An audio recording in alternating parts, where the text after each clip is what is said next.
لمبی باتیں کہیں گے، اس لیے چھوٹی چھوٹی گفتگو کر کے میں آگے بڑھ جاتا ہوں، بات کو گہرائی میں چھیڑتا ہی نہیں، کیونکہ اگر چھیڑ دے اور نامکمل رہ جائے تو آپ کو مزہ آئے نہ آئے، اب ان کو مزہ نہیں آتا۔ آج بومبے کی بول کی تھی تو اس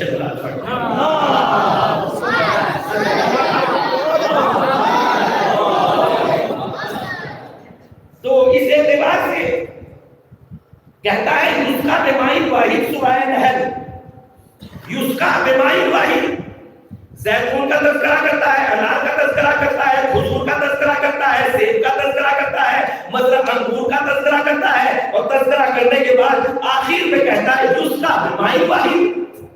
ہم نے انگور کو بھی ایک ہی پانی سے سیراب کیا، ہم نے انار کو بھی ایک ہی پانی سے سیراب کیا، ہم نے جو ہے مطلب زیتون کو بھی ایک ہی پانی سے سیراب کیا، ہم نے کھجور کو بھی ایک ہی پانی سے بنایا، ہم نے انگور کو بھی انار کو بھی ایک ہی پانی سے بنایا۔ یعنی اس کے بعد اگر میں اس پڑھے لکھے مجمع سے پوچھوں کہ بھائی پانی کا رنگ کیا ہے، پانی کا ذائقہ کیا ہے، تو یہ پڑھا لکھا مجمع بتائے گا مولانا صاحب پانی کا کوئی ذائقہ نہیں ہے، بس سوچو اس کی عظمت کو، جو بے ذائقہ پانی سے لاکھوں ذائقے پیدا کر دیتا ہے، اسی نے حیات دی ہے، اسی نے زندگی دی ہے۔ اور پھر اس کے بعد پانی کا طریقہ کیا ہے، جس میں مل جاتا ہے اس کا رنگ اختیار کر لیتا ہے، سیب میں گیا سیب کا رنگ، انگور میں گیا انگور کا ذائقہ، انار میں گیا انار کا۔ بس مومن کو بھی چاہیے کہ وہ مثل پانی بن جائے، جس کے یہاں چلا جائے اپنا رنگ چھوڑ کے آئے، رنگ لے کے نہیں آتا مومن کو رنگ چھوڑ کے آتا ہے۔ اسی لیے پیغمبر نے صلح حدیبیہ میں یہ کہہ دیا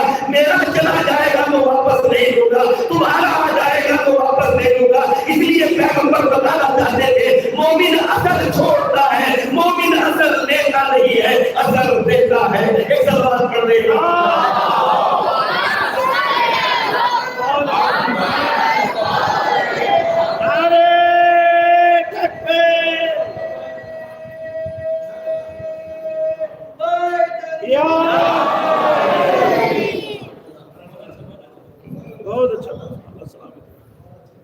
مومن اثر چھوڑتا ہے۔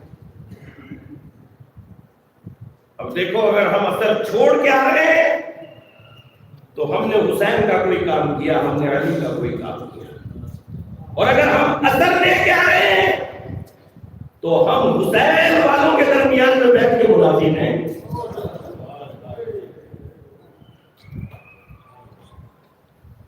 اب ہم نے یہ دیکھنا ہے کہ ہم نے کیا کیا۔ صاحب کی مجلس سے روزی روٹی کا ذریعہ نہیں ہے،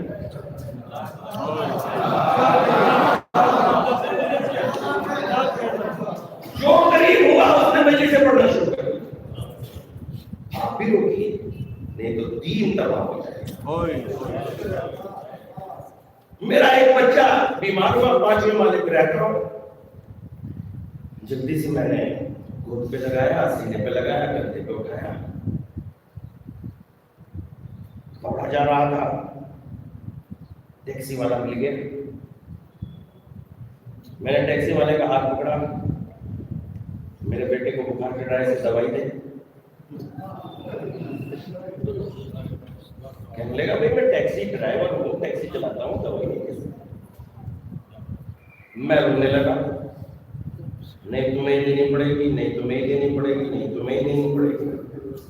اس نے مجھ پہ ترس کھا کے کہا کہ بیچارہ بچے کی محبت میں پاگل ہے،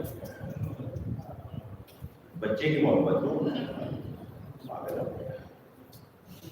میں آگے بڑھا، ایک جو ہے وہ اسپیئر پارٹس والا تھا، ہاں دکان کو اچھی ہے، شیشے ویشے بھی لگے ہوئے ہیں، یہاں سے میرے بچے کو شفا ہو جائے گی۔ اس نے ہاتھوں کو جوڑ کے کہا مولانا صاحب آپ کے بچے کی محبت آپ کی جگہ پر ہم کرتے دوائی نہیں دے سکتے۔ میں نے ہزاروں لوگوں سے کوشش کی، جو ملتا رہا اس سے کہتا رہا میرے بیٹے کو دوائی دے دو، میرے بیٹے کو دوائی دے دو، مگر کسی نے نہیں دی۔